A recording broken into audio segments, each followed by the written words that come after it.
Ghanaians say no, but they woke up late and they had lots of chances that they missed. Us talking about the Ghanaians now.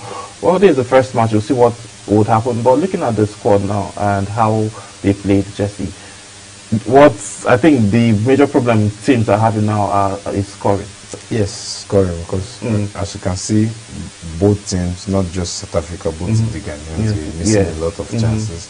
So hitting the woodwork a couple of times, both so that's how the game is progressing right now, because you know this is like the first game, so the rhythm and everything, the teams are still trying to gel, but still they are not being scoring goals. So it's not only Nigerian side.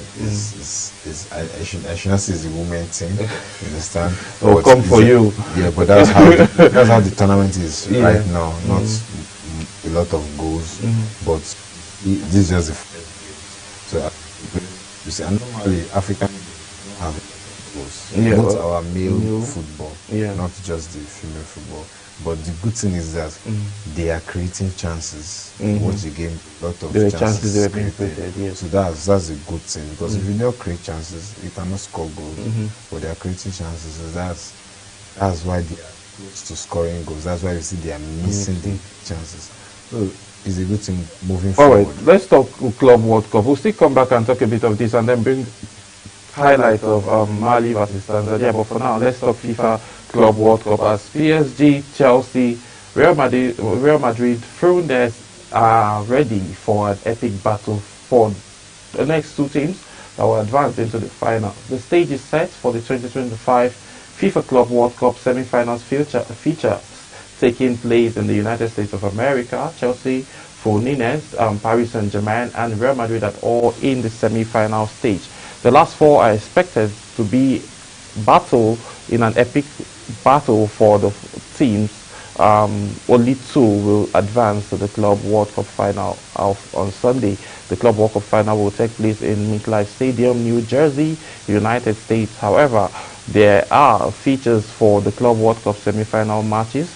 Fluminense will take on Chelsea, which is the only team from England, and then semi-final match will take place later tonight, and also on Wednesday we would see PSG take on Real Madrid. Let's talk quickly about Club World Cup. Chelsea, we've seen how far they've come, and Fluminense still, Fluminense still shocking people, and then nobody expected to see them up to this stage, like semi-final stage. So looking at the game now between Chelsea, what do you think would pan out? What do you think your predictions will be for the game for later tonight? Well, anything can happen in the game, because that's how the tournament has been. You have seen a lot of teams. Nobody expects Fluminense to be in this position. Nobody expects them to be the only Brazilian team, because at the time we have like 5 or 4 Brazilian teams doing well, progressing from the round 16 to the quarterfinal now to the semi-final. Their presence is always there. So let's not be surprised if you see their presence in the final, because they have been playing so well. Kudos to the team. They have experienced players likes of Thiago Silva there, and their keeper too, the experienced goalkeeper, or they're over 40 years playing, helping their team. So that's how the team is being set up. So that's why they're doing well, and they have a good attacking players too, bringing a lot of energy. You see them running. But Chelsea now, let's look at Chelsea. Chelsea now have a blow. They had a shocking blow where Romeo Lavia would not be playing. He will not be playing tonight. How do you think that will affect Chelsea? Well, Caicedo is back. At the time, most of the game last season, like let me say 80% of the game last season, also play without Romeo Lavia. And they still did well in those games. So we have Caicedo back after his suspension. You still have the Fernandes there. You have the Andre Santos that came from loan. So there's a team there. So Lavia is still a miss. Don't take that away, but they still have the team that can still battle with Fluminense. Chelsea have been doing so well in the tournament because people also don't expect them to be here. You understand? But they are here and they want to win, and they have been improving they are now scoring goals because you need to score goals to win tournaments, and they are scoring goals now. So it's helping them. So it is a good thing for the team. It's a good thing for Chelsea, but they need to do more because this is semi-final now. They need to score more. Well, kudos to Palmer. He's finding his cold feet back because he felt he lost it at the time, but he's scoring, is creating assists too. So this is the improvement. These players are coming back to shape. So it's improving both the team and improving themselves. So anything can happen in the game. I think Chelsea is capable. So everything boils down to them. They have it in their hands. It depends on them. But if you have to predict now, prediction, I can't say because Chelsea lost to the Brazilian side in this tournament. That's what I was asking if you can play. Yes, which nobody expected. So putting that in consideration, anything can happen. That's why I say you should not be surprised if you see a Brazilian side in the final. So anything and they can have happen someone who has played for Chelsea who understands. Thiago Silva, who understands Chelsea. The senior man. So anything can happen because they have not played themselves for a while. It's not like they're new. Like, okay, this is the tactics, this is the approach. But you know the South Americans, their approach. They have this let me say this just like the way Liverpool play, they can get high press now, but with more energy. Yes, and tenacity, as you see, like they give like the pressure, they don't stop. They don't stop coming, They don't stop, and they mark you, they go at you, and they are violent and rough. Very strong. Because they are so physical, so they bring those physicality into the game. So that's why they are doing so well. But it's a win-win thing. Everybody wants to win. Everybody wants to win. You see the money in the tournament and the money they have been collecting by winning. That alone is a motivation for the both team, the motivation for the Brazilian side because their trophy money is not up to what they are getting in this tournament. So everybody wants to win. Everybody wants money. Okay, let's look at PSG, current UEFA Champions League champions. Real Madrid had a very not so good spell this past season. Now meeting each other at semi-finals now with the depth of obviously the two teams, both PSG and Real Madrid. Winning the two teams are in this game. That's the game I'm looking forward to actually.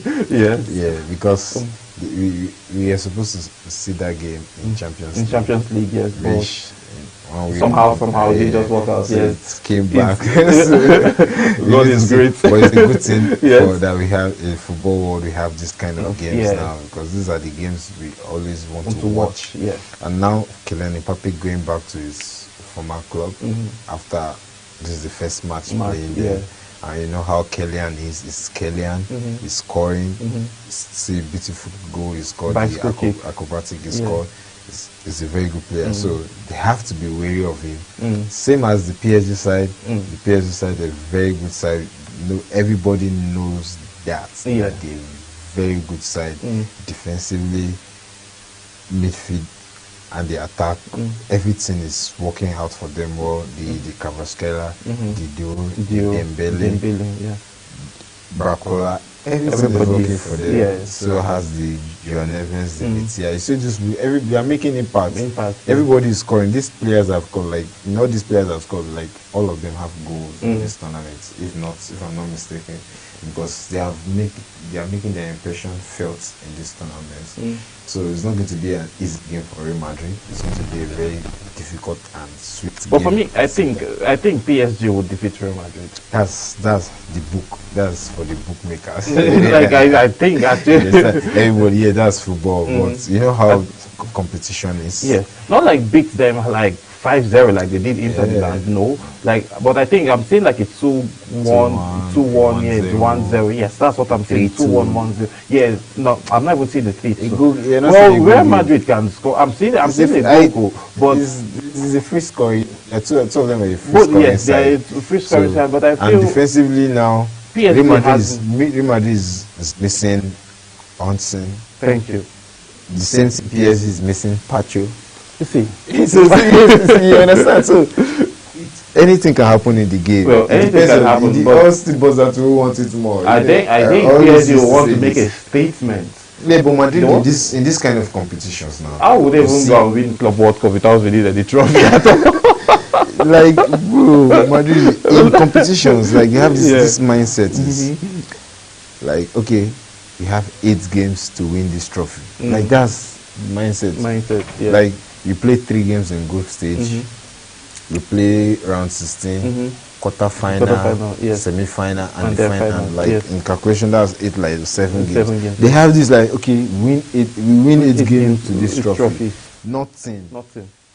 They may not be doing so fine in like 38 games of the season. They may not do fine, but you see these tournaments, they have this mentality, and it's a different way. They have a different coach now. There's Xabi Alonso. You know, he's also a winner. He knows how to win. As a player, he won in Madrid. As a coach, he won in Bayern Leverkusen. So this is a player. He even won in Liverpool before Real Madrid. So he won the Champions League first in Liverpool. Thank you. He won his first in Liverpool before. Yes. So is a winner. So you know these tournaments, people do know how to win those tournaments, not league. League is a different mentality. Cups have the different, because you just have to win these games. So bringing this mentality to the game, anything can happen. And PSG too, very good side. You have to be wary of the attack. They are understanding what you have to now seeing it from my own defense. Yeah, I understand.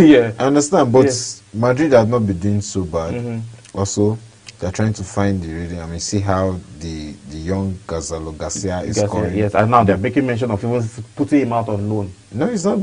Alonso says he's not going anywhere. Well, they said if he can go, he's actually going to go. He can't. That's their second striker for this season after Kylian Mbappe. I know, because I know the Kylian Mbappe, they wanted to give Kylian Mbappe a rest after his injury scare, because they have to keep him fit for the season. He scored right now. He has the highest goal scorer. He's the highest goal scorer in Europe right now. He's the golden boots for European golden boots. Is his own. So don't take that away from him. So they're trying to manage him. But if he still comes in, he still make an impact. So the Garcia boy is a very good striker. You understand? They say he has this little touch of, Higuain, little touch of they made mention. There's a lot of they call name of some great strikers. That's a good thing for him, because as a young kid, as a young player, everybody wants to be in this position, playing for their dream club at this level, and playing at this young age on this tournament. And he has 4 goals in his name now. He's joint highest goal scorer in the tournament, and he's making impact. It's not just scoring goals. He's making impact. In the team, it makes a defensive wise, it mark, it everything. The same thing, because Xabi Alonso said everybody is going to attack, everybody is going to defend. He said he's trying to make Mbappe, Vinicius Junior, Rodrigo, and the rest of them to also have a defensive mindset, not just to get the ball, counter attack. That's how to win. You have to do everything as a team. It's a team football. We all attack, we all defense. If you're going for counter attack, we move like that. We help the team, and it's a good thing for him. He's trying to bring in all those things. We know how it is, how Madrid was last season. So they need this change, and they are seeing the change. But they still need more games, because you see, he's still trying to find the rhythm. You see, the young Adagula did not play a lot of games under Carlo Ancelotti. Right now, he has the most assists in the team. In this tournament, he has been trigger. He has been like one of the missing creative pieces. Yes, last season, Carlo Ancelotti used a lot of Jude Bellingham in the attacking. But now you see this dictating play. It brings this dictating mindset, this creativity into the game. He picked the passes. Look the last game, creating 2 assists. That's the vision. You need this player. It take me back to something Jude Bellingham is supposed to be doing. Yeah, but it's bringing in another aspect of the game. But you still need them in the team. That's why we have team of 11 players. It's not just one player. Bring in your 10%. I bring in my 10%. My 10, we bring everything together. We have 100%. We move forward. You understand? You that cannot bring 10%, you bring in your 8, your 9, your 7. But don't give us anything less. That's how you win. So that's how they're trying to bring in those. It should, like, Mesut Ozil. Adagula should bring in a little bit of Mesut Ozil. Those craves have to pick points when those players are played. You know something, the way they set up, like defensively, you can't break them with cross and all. You can't break them with those passes. You need to just find a way to those loopholes, those gaps, threading those passes. So this is what Alonso saw in Adagula. That's why he's using him, and he has not disappointed. And he have the Valverde there, the captain, the workaholic has been working so fine, and the Tchouaméni. And because in this new Xabi Alonso system, Tchouaméni is very integral. Because you see the Rudiger marking from the right, you see the Hudson marking from the left.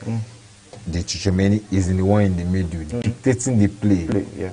From there, if they come together, it still enter into the midfield, still dictates the play. So that's the game. That's how you see now. So with time, we'll see how these games go and how Madrid to set up, how they'll win tournaments, because they want to win.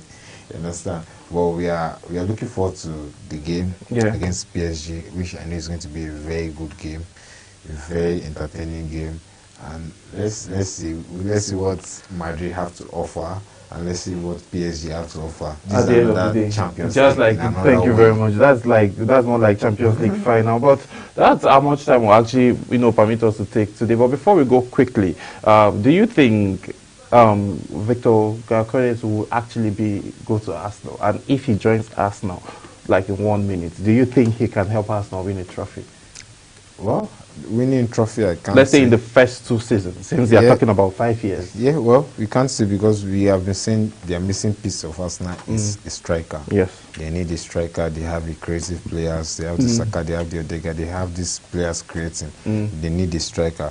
So if he comes in, if he performs, at least, if you have a striker that is giving you 15 goals, 20 goals, there's possibility of you winning something. If you have those numbers. So it depends on the numbers. If you can bring these numbers in Sporting Lisbon, you bring the numbers to Arsenal, fine, they will do well. Trophy, if they win trophy, nice, you understand? At least. Because that's what they want, because they have been lacking trophies for a very long time. These the major trophies, they have been winning some, but the major trophies as the Premier League, the Champions League. So let's see, maybe they will bring it to them, but anything can happen. We have seen a lot of strikers coming into EPL from different clubs. They have been doing so fine. Coming into the team, they can't do so well. But Victor Asho is a very good striker, scoring goals. If he can bring that scoring form from Portugal and bring it, because right now the mood is leaving Portugal. That's Sporting Lisbon not so good, because he wants to leave. Fallout. Yes, he has the fallout, because they feel, okay, we have this agreement, and you guys don't want to stick with your agreement. So anything can happen. We wish. Let me not say I wish Arsenal well, but I still wish him well as a sports fan, as a footballer too. I wish him well. Let's see how it goes. Okay, let's all see how it goes. I want to say a very big thank you to you, Olaiwaju Jesse, for joining us on today's edition of Talk Sport. Yes, and then this is how much time will permit us to take on today's edition of Talk Sport. I'll leave you with the highlights between Mali and Tanzania in the WAFCON 2024 tournament that is ongoing in Rabat, Morocco.